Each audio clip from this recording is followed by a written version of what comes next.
Selamat datang kembali di channel gua ya. Jadi gua ada mau share sedikit mengenai beberapa hal yang menurut gua itu bisa ngebantu pasangan suami istri itu berkomunikasi lebih baik ya, berkomunikasi lebih baik gitu. Jadi memang komunikasi dengan pasangan suami istri atau komunikasi dengan suami, komunikasi dengan istri itu penting sekali dilakukan secara intens dan berkala gitu ya. Bukan berkala lagi tapi wajib lah hukumnya kalau mau mempunyai hubungan yang intim dengan pasangan, khususnya suami istri. Komunikasi menjadi hal yang penting gitu. Ya, tanpa adanya komunikasi yang intens atau komunikasi yang baik, tentu hubungan suami istri itu akan mudah sekali retak, ya, fragile gitu ya. Makanya diperlukan komunikasi yang cukup baik. Beberapa saat yang lalu gue sempat bikin video mengenai persiapan pernikahan ya. Jadi memang salah satu kuncinya adalah memang memiliki salah satu kunci berhasilnya suatu hubungan itu memang komunikasi yang baik ya. Oke, gue mau share sedikit tentang apa yang gue lakukan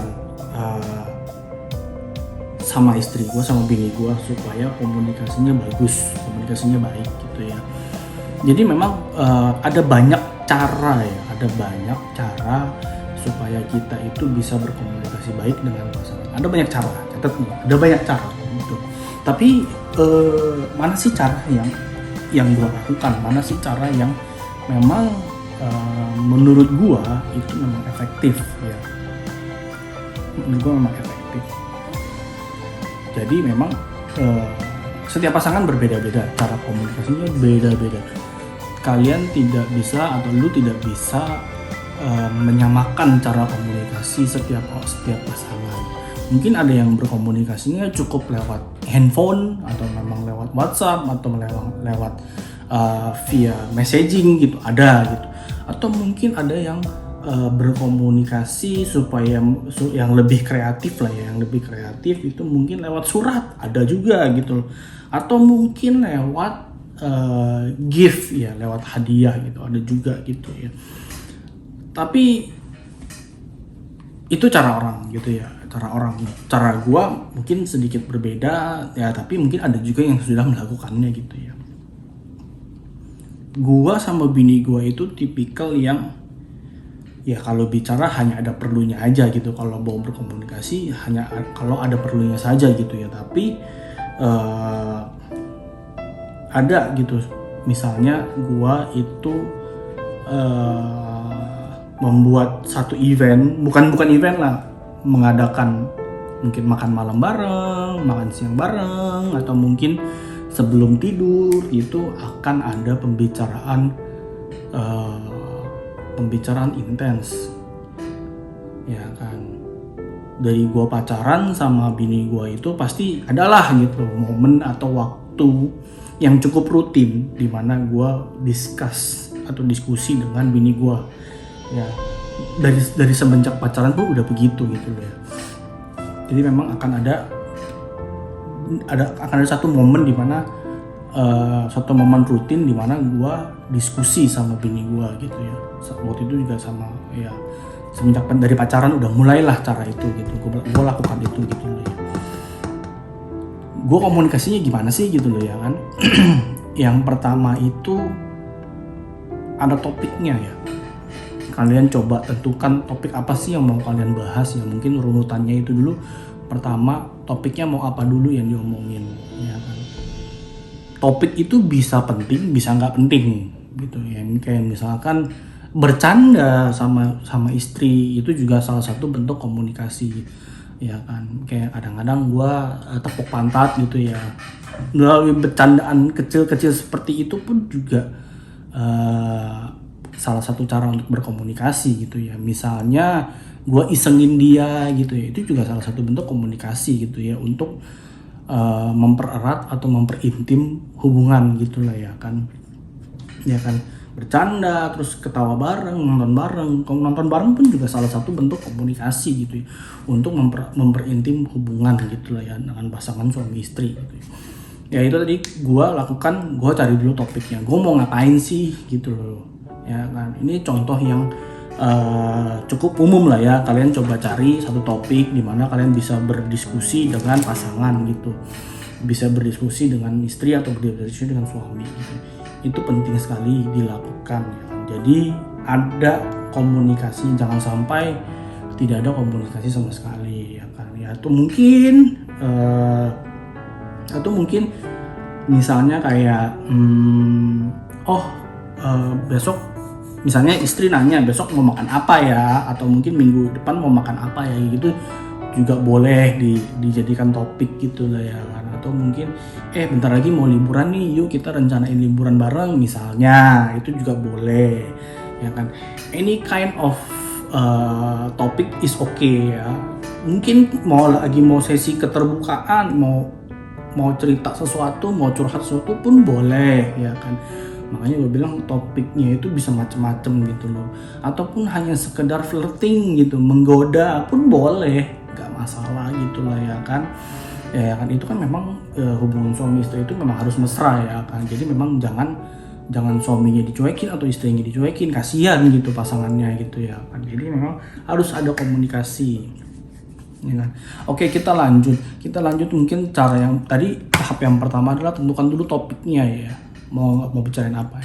Yang kedua adalah berdiskusi dengan nada yang positif ya kan. Nada yang positif, nada yang atau mungkin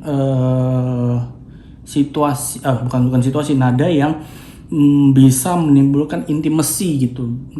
Situasi yang bisa membangkitkan kenyamanan gitu, menimbulkan kenyamanan. Jangan membuat topik atau berbicara dengan menyudutkan gitu loh. Ini salah lu nih.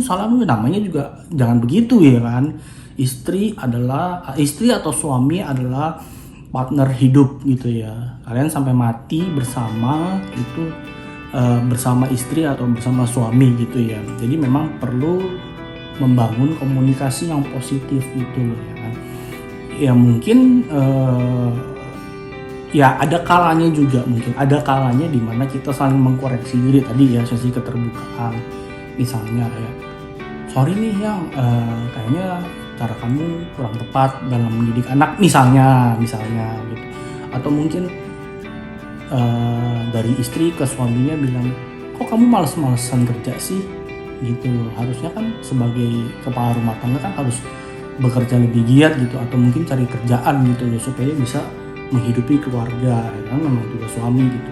Sebenarnya bukan, kalau zaman sekarang bukan tugas suami lagi atau tugas istri doang sih, tapi tugas berdua gitu. Gimana caranya bisa mendapatkan income untuk memenuhi kebutuhan sehari-hari gitu ya kan. Nah, bangun komunikasi yang positif, jangan meremehkan, jangan menyudutkan, jangan hanya pointing finger gitu. Ini salah lu nih. Jangan begitu, tapi lebih ke kritik yang masukan yang membangun gitu ya kan. Kayak ini contoh, kayak semalam itu gue adalah diskusi sama istri gue, sama bini gue ya, sama bini gue. Jadi mengenai beberapa hal rencana gue ke depan gimana gitu. Kayak misalnya gue lagi bingung mau ngomongin konten YouTube apa nih ya kan. Akhirnya bisa dari diskusi itu. Uniknya salah satu yang gue pikirkan adalah ini bisa jadi topik nih, membahas komunikasi pasangan suami istri ya kan. Udah nggak bisa diangkat jadi topik ya, akhirnya comes up dengan video ini gitu. Itu contoh gitu ya kan. Itu contoh ya, topiknya tadi gue lagi bingung nih mau konten apa nih ya kan. Atau mungkin gue lagi bingung nih rencana gue ke depannya mau seperti apa. Terkadang gue sebagai suami pun gue butuh masukan gitu ya, butuh arahan gitu ya. Ini istri gue tuh maunya kita itu ke arah mana gitu ya kan, biar bisa didiskusikan, direncanakan planningnya seperti apa, activity plannya mau gimana gitu ya kan. Ya dari diskusi semalam gue mendapatkan topik ini ya kan. Mungkin kalau gue tidak curhat atau tidak bertanya, gue nggak akan ketemu topik ini gitu. Beda mungkin topik yang lain gitu ya kan. Tapi menurut gue memang komunikasi ya penting ya gitu. Jadi tadi kita bicara topiknya apa, lalu attitude terhadap conversation bersama dengan pasangan itu bagaimana. Attitude-nya harus positif gitu. Jangan seakan-akan menyalahkan salah satu pihak gitu ya, apalagi menyudutkan, apalagi merendahkan ya. Ya lu laki nggak bisa apa-apa, waduh jangan gitu ya, jangan, no, say no to that gitu loh. Atau mungkin lu sebagai istri nggak bisa ngurus anak, jangan juga gitu loh ya kan. Gitu ya, paling dibuka dengan dilakukan dengan cara yang positif. Misalnya nih, kayak kebetulan gue orangnya positif ya, gue tidak prefer gitu menggunakan kata menyudutkan seseorang atau menyalahkan seseorang gitu loh ya. Gue tahu masalahnya, gue tahu problemnya, gue tahu topiknya, ya gue coba bicara dengan yang situasi yang positif gitu loh, kondisi yang positif. Kayak misalnya gue tahu, ini salah satu contoh juga, gue tahu nih kalau memang untuk mengurus anak ya, kebetulan kan gue memang baru punya anak gue berusia 2 bulan, memang lagi di fase gimana kadang-kadang itu susah tidur ya kan. Tahu sendiri kalau efek susah tidur itu bagaimana, kalau baby susah tidur itu bagaimana kan efeknya kan, dia jadi kolokan, jadi suka nangis keberpanjangan, nangis ngejer gitu lah ya kan. Gue nanya ke istri gue, ya gue tahu yang memang biasa mengurus ya, kebetulan bini gue kan lagi cuti ya kan, jadi memang punya waktu untuk lebih dekat dengan baby gitu. Jadi memang ya gue tanya, ini versi salahnya nih, ini contoh cara bertanya yang kurang tepat gitu. Lu gimana sih, bayi kita kok nangis mulu? Ya, kan kesannya kayak menyalahkan bini gue gitu ya, tapi jangan lakukan itu, no ya kan.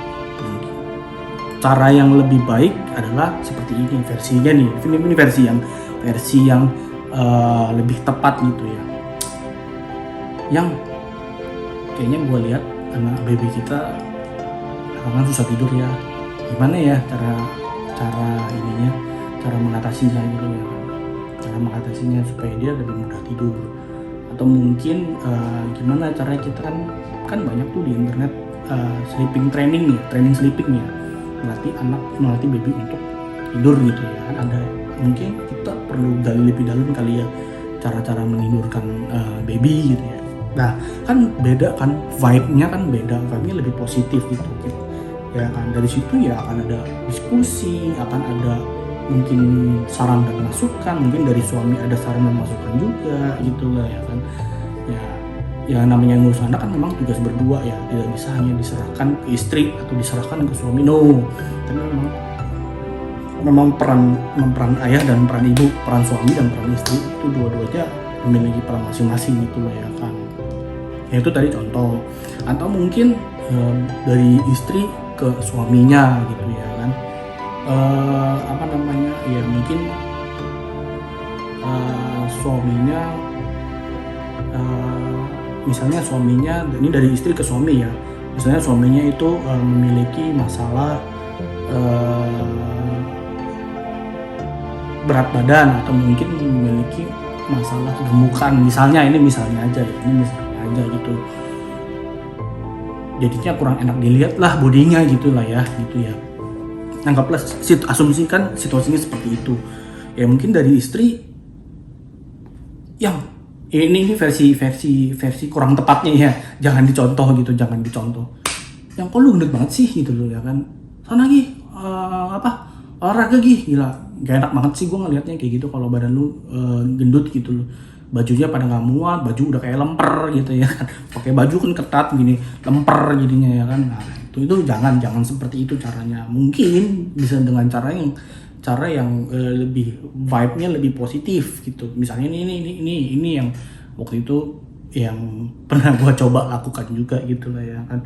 Ya kan,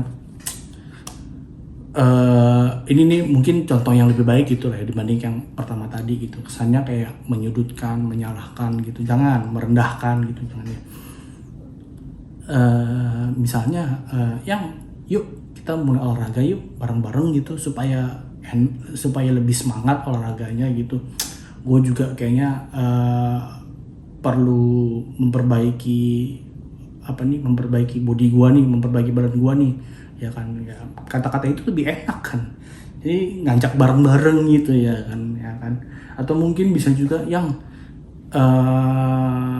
kamu harus lebih hati-hati loh, kamu harus jaga kesehatan, coba deh mulai olahraga gitu ya kan, karena kamu sudah agak kegemukan nih gitu, nanti kurang sehat, nanti kenapa-napa, nanti memiliki masalah berbagai macam penyakit gitu ya kan.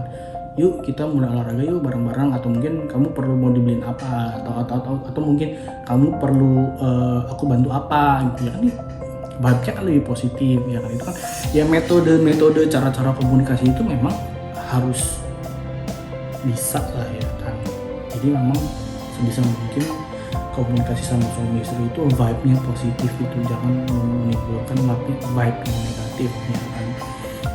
Nah, kita bahas selanjutnya. Tadi mungkin sudah berbicara topiknya apa, comes up dengan topik apa, lalu yang kedua itu vibe-nya positif, lalu yang ketiga gimana sih biasanya kalau gue berdiskusi hal-hal seperti ini dengan istri gue.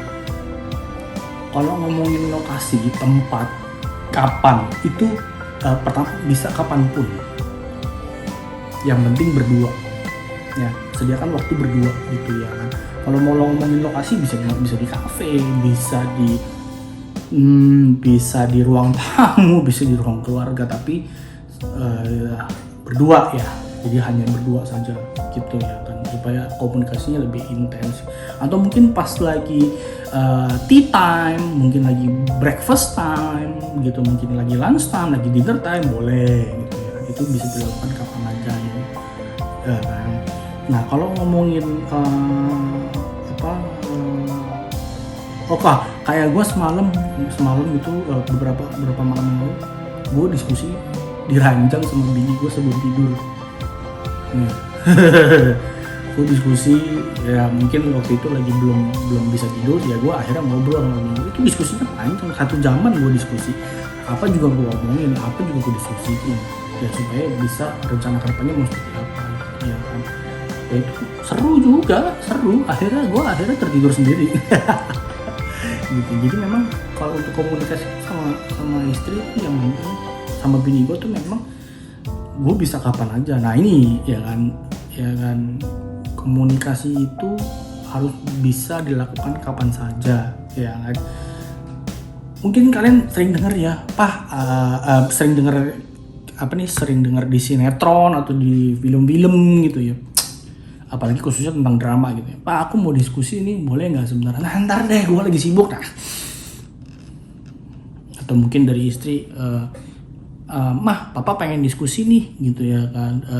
Si istrinya menjawab, nanti lagi sibuk ngurus anak. No, gitu. Jangan sih seperti itu. Jadi usahakan sediakan waktu untuk berdiskusi atau berkomunikasi berdua, gitu ya. Timingnya juga ya jangan sembrono juga ya.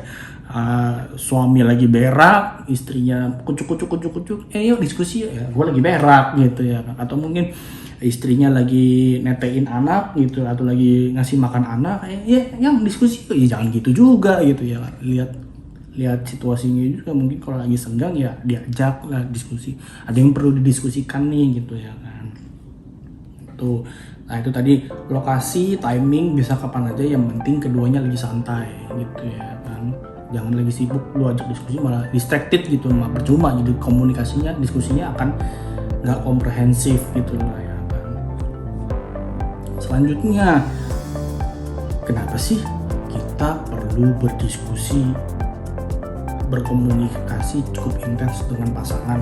Yes, ini yang terkadang terlupakan ya. Jadi karena memang komunikasi itu penting, ya, diskusi itu penting, ya kan, agar supaya suami dan istri itu memahami kondisi satu sama lain, ya kan, moodnya lagi seperti apa yang lagi dipikirin, ya kan, rencananya bagaimana, ya itu makanya komunikasi itu sangat penting. Komunikasi yang jelek, komunikasi yang kurang bagus seringkali menimbulkan salah paham, ya kan. Apakah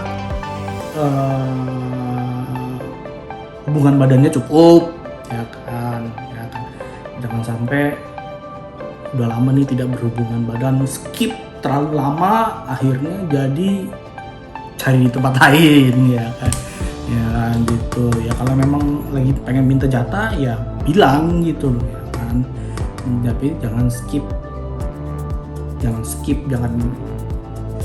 terlalu lama gitu ya. Beda cerita kalau lagi hamil, oke lah gitu, bisa dipahami kondisinya. Tapi kan memang tips berhubungan badan pada saat hamil kan juga ada gitu ya, bisa dilakukan gitu ya kan. Jadi memang untuk supaya pasangan tuh lebih mesra dan lebih kompak gitu ya kan. Jadi memang harus punya komunikasi yang kuat gitu, harus punya komunikasi yang intim dengan pasangan. Itu penting loh ya. Jadi memang banyak sekali pasangan itu yang sering miskomunikasi ya kan. Harusnya janjian jam 7, dan ternyata salah satu suami atau istri itu datangnya jam 8, ya kan, bikin bete ya kan. Jadi memang komunikasi itu adalah hal yang paling penting. Dari komunikasi tersebut mulai dari keterbukaan, komunikasi soal finansial, kondisi keuangan, ya bisa aja membicarakan tentang keuangan kalian, bisa gitu ya kan. Atau mungkin bisa membicarakan tentang sekolah anak gitu, bisa gitu. Atau mungkin membicarakan tentang hal-hal yang romantis, boleh gitu loh ya. Tapi carilah suatu topik yang bisa vibe-nya positif gitu ya. Kalau kalian punya masalah ya harus berkomunikasi juga gitu loh, ya kan. Ya kalau yang sedang ada masalah, misalnya masalah keuangan, harus didiskusikan atau mau direncanakan seperti bagaimana gitu ya kan. Atau mungkin lagi punya masalah dengan keluarga mertua gitu misalnya, harus dikomunikasikan, harus ada komunikasinya gitu loh ya kan. Dan komunikasi antara suami dan istri itu berkelanjutan terus menerus ya, nggak akan ada hentinya ya, nggak boleh berhenti ya. Jadi terus menerus harus dilakukan, nggak ada kata berhenti komunikasi sama pasangan, no, harus terus dijaga komunikasinya, harus terus dilakukan non-stop ya. Mungkin seminggu sehari sekali boleh ya kan, seminggu beberapa kali boleh, seminggu 2 kali, seminggu 3 kali boleh, karena memang kesibukan masing-masing gitu ya, apalagi kalau dua-duanya kerja gitu ya. Tapi komunikasi itu harus dijaga, nah, komunikasi yang intens, komunikasi yang rutin itu harus dijaga. Oke. Nah selanjutnya yang terakhir itu adalah setelah tadi kita berbicara topiknya, vibe-nya harus positif, kita bicara lokasi, kita bicara pentingnya komunikasi tadi ya kan. Sekarang apa sih hal-hal yang biasa menghalangi kita dalam berkomunikasi ya? Biasanya ada hal-hal yang suka, gue pengen ngomong nih ke bini gue nih, tapi gue ragu-ragu, atau mungkin gue perlu ngomong nih ke suami gue nih, tapi gue ragu-ragu nih gitu ya kan. Gue pun pernah mengalami hal itu gitu. Jadi memang gue kadang-kadang ragu untuk berkomunikasi, menyampaikan pikiran gue ke istri gue gitu ya. Jadi waktu itu yang gue lakukan adalah apabila gue mengalami keraguan itu seperti itu, ya gue curhat sama temen gue dulu. Gitu loh ya. Gak apa-apa, yang penting at the end lu harus ngomong ke pasangan gitu loh. Curhat ke temen boleh gitu ya, tapi ya at the end of the day harus memang berbicara juga ke pasangan gitu, jangan temennya doang yang dicurhatin tapi pasangannya nggak dicurhatin gitu, apa nanti pasangannya tahu dari temennya, waduh bisa PR banget tuh. Jadi better mau curhat sama temen dulu karena mungkin lebih nyaman gitu, nggak masalah gitu ya kan, tapi tetap harus curhat juga sama suami gitu ya, atau sama istri gitu ya kan. Ya karena kita yang berhadapan setiap hari ya dengan suami dan istri kita ya kan? Jangan sampai mereka sebagai orang terdekat mereka nggak tahu gitu jadi dengan diri gue gitu ya kan. Lalu yang gue lakukan adalah gue ya harus berani gitu. nggak bisa enggak gitu kalau ada sesuatu gitu ya kan. Ya gue juga pernah ketemu dengan pasangan yang gue males lah ngomong sama suami gue males lah ngomong sama gue, ada juga gitu loh ya kan. Ya gitu ya harus ngomong gitu. Udah nikah bertahun-tahun tapi komunikasinya masih itu ya harus belajar. Kalau memang sudah kepepet ya silakan temui konselor atau melakukan konseling gitu ya kan, atau mungkin sharing dengan pasangan lain gitu ya. Nah, itu ya harus gitu ya, nggak bisa enggak gitu, komunikasi itu harus dijaga gitu ya penting ya. Intinya sih komunikasi yang baik itu intinya summary dari pembicaraan gue ya, intinya komunikasi yang baik itu dua orang pasti bakal merasakan enaknya, akan lebih nyaman gitu, hubungan kalian akan lebih intim gitu ya kan enak kan kalau minta jatah tinggal yuk atau yuk gitu kan, dibanding harus ditutupi ya kan. Mau minta jatah aja jatahnya cari di luar, buset itu yang sering tuh ya. Kalau memang mau minta jatah minta ya kan ya gitu, tapi jangan lagi ada masalah orang lagi berantem orang minta jatah bunuh diri makanya gue bilang vibe-nya dibangun dulu ya kan, dipupuk, komunikasi itu dipupuk ya, berkesinambungan ya, nggak bisa berarti di tengah-tengah lalu kalian berharap komunikasi itu akan baik dengan sendirinya. No, hubungan itu tidak bisa baik dengan sendiri. Hubungan itu kalau memang lagi ada masalah perlu dibicarakan, perlu didiskusikan gimana maksud baiknya melalui komunikasi tadi. Oke ya, bisa di share video gue ke teman-teman yang memang atau pasangan-pasangan yang membutuhkan informasi ini, boleh share. Jangan lupa like, subscribe, dan komen ya. Thank you yang udah nonton, see you in the next video, bye bye.